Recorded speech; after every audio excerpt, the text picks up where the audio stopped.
هو بعد اذن الدم اللي بيغلي في عروق حضرتك باشا، طول ما انت بتعمل كونتنت على السوشيال ميديا وبتقبض منه دولارات، ما ينفعش خالص تزايد في ترند المقاطعه نهائي. ليه بقى يا باشا؟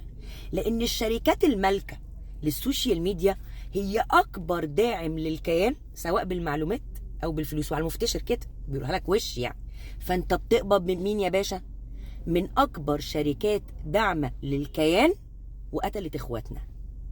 فكان البيبسي ولا كيس الشيبسي مش دول اللي قرصوك من لباليبك باشا. لو انت محموق قوي وعايز توصل صوتك ومش قادر تقاطع الابليكيشنز دي، وماله اخويا، وقف الاعلانات. وقف الاعلانات قبل ما تزايد على اي حد. ما تقبضش من قتلة اخواتنا، تمام؟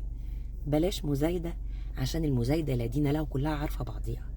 فبلاش، روح كمل فيديوهاتك وزود دولاراتك، بس ما تزايدش على غيرك. اكتم خالص في الحوار ده، اوكي؟ اسف عطلتكم.